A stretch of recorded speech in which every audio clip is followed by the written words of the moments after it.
Soft, melancholic piano music begins, reminiscent of a faded music box. A slight static crackle underlies it. Right, okay. Let's just talk, shall we? It is terribly important, you see, to talk about these things. Because honestly, if we don't, who will? I've been dwelling, I suppose.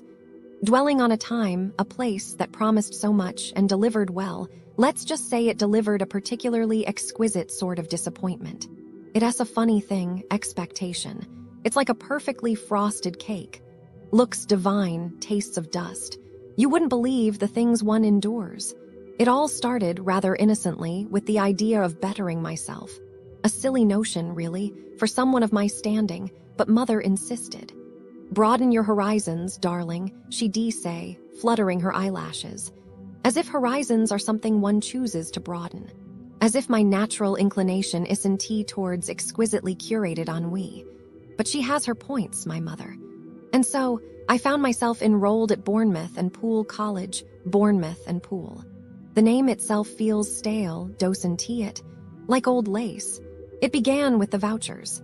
A paltry £50 offered for completing their online adult courses program leader. Such a blatant attempt at placation. Honestly, it felt like being offered a single daisy to compensate for a lost inheritance. They promised it, see? A firm, solid promise. And then nothing. Weeks passed.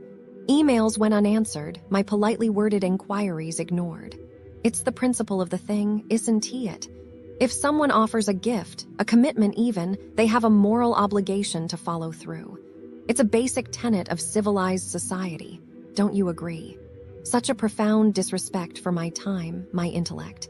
The sheer audacity. It wasn't about the money, of course. It was about the fundamental lack of integrity. It was about proving I was right to begin with, that there were flaws, to show what this college actually was. I had to show them my worth by correcting their mistakes. Music becomes slightly more agitated. But that was merely a foreshadowing, a prelude to the greater horrors to come. The finance department. Oh, the finance department. A labyrinth of incompetence, a veritable vortex of despair. I attempted to inquire about a rather trifling matter of fees and was met with blank stares and incoherent muttering. They didn't know. They hadn't a clue. It was like interrogating a particularly dim-witted collection of garden gnomes. Misery, a proper misery. You expect, when dealing with an institution, that they have a basic grasp of their own financial procedures. Is that too much to ask? It's akin to expecting a chef to know how to boil an egg. And the tutor, David Wheeler, was lovely. Truly, a beacon of light in a sea of mediocrity. But the fact that he was a singular exception only served to underscore the general awfulness of the entire establishment. Think of it, one small island of competence in a vast, desolate ocean of ineptitude. It's tragic, isn't it? A wistful sigh. I enrolled in a level 2 hospitality course, you see. Mother thought it would be character building. Honestly, a descendant of generations of refined sensibility, learning to peel potatoes. The irony is almost unbearable. The theory and pastry chefs were tolerable, methodical, organized, polite. They at least possessed a modicum of professionalism. But the main kitchen, the main kitchen. A chaotic, recipe-less wasteland. We were expected to improvise, to cook elaborate dishes with no guidance, no clear direction, no understanding of the final result. It's like asking a child to build a cathedral out of sandcastles. And the tutor, a perfectly capable chef, no doubt, but utterly devoid of pedagogical skill. Impatient, dismissive, radiating an aura of barely concealed contempt. He treated us as if we were deliberately attempting to sabotage his culinary artistry. You need instruction. You need encouragement. You need someone to explain the WH. Why behind the how? It is not merely about following steps, it is about understanding the underlying principles. It is about nurturing a passion. It is about a journey.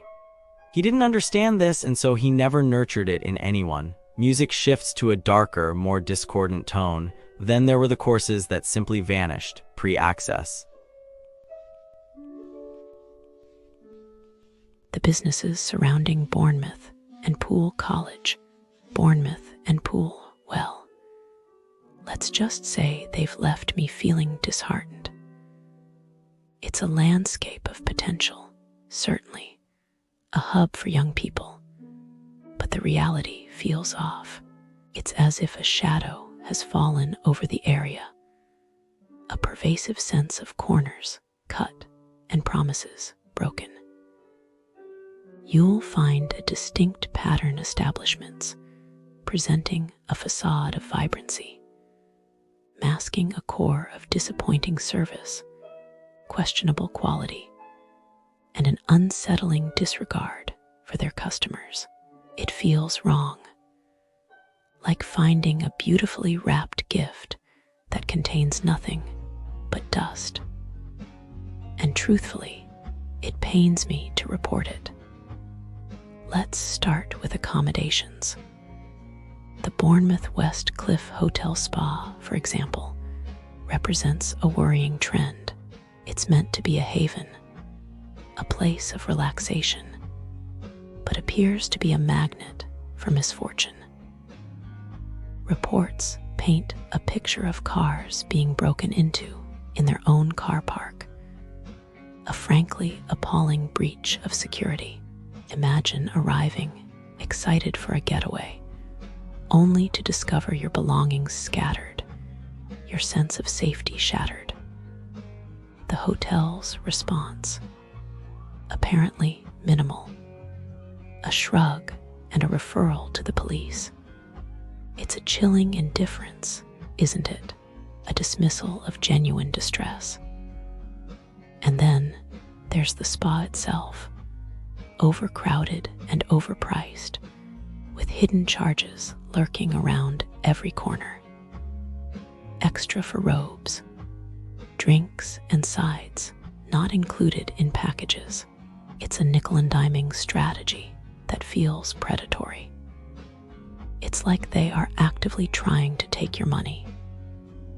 Reviews consistently mention rude staff, particularly at the bar, and inconsistencies with promised amenities, air conditioning that doesn't exist, parking that isn't free, breakfast orders that are simply forgotten. It's a symphony of incompetence, conducted with a distinct lack of care. The complaints about a lack of assistance when a booking goes awry, leaving guests stranded and frustrated, truly sting. It suggests a fundamental failure to prioritize the guest experience. It's not just about a broken booking, it's about a broken promise. Moving on to dining, we encounter Zim Brai Pan-African Steakhouse. And honestly, my heart sank reading the reviews. This place attempts to offer an authentic culinary experience, but consistently falls flat. The accounts of cold food, poorly cooked dishes, and ingredients that simply aren't fresh are disturbing. One reviewer received calamari that was described as the worst they'd ever seen. The worst. It speaks to a level of culinary negligence that is frankly unforgivable. It's not just about a bad meal, it's about a disrespect for the ingredients, the cuisine, and most importantly, the customer. Beyond the food itself, the service is repeatedly described as appalling. Customers left waiting for hours, ignored by staff, and then met with indifference when they finally complain. And there's a concerning thread of discrimination running through the reviews, with accusations of preferential treatment and a disturbing incident involving a potential denial of service based on appearance. It's unsettling. It suggests a darkness beneath the surface. It feels like you're not just buying a meal, you're entering a space where you might be judged. Then there's South Coast coffee, which, from what I gather, has undergone a tragic transformation. Once a vibrant, inclusive space, a beacon for the LGBTQIA community, it now appears to be a hollow shell of its former self. Reviews lament the removal of pride flags, the departure of beloved staff, and a general shift towards a sterile, unwelcoming atmosphere. It's as if someone actively tried to erase its soul. The removal of vegan options and the imposition of extra charges for plant milk feel particularly callous. It's a subtle but significant message certain customers are no longer welcome. The stories of silent, unwelcoming staff and hygiene concerns are equally troubling. A drop in hygiene rating from 5 to 1. That's not just a slip-up, it's a crisis. And there's a creeping sense of something off. A feeling that this isn't just about business decisions, it's about a deliberate attempt to silence a community. It fills me with a profound sadness. It's like watching a beautiful garden wither and die. Finally, we come to the nightlife. And frankly, it's a mess.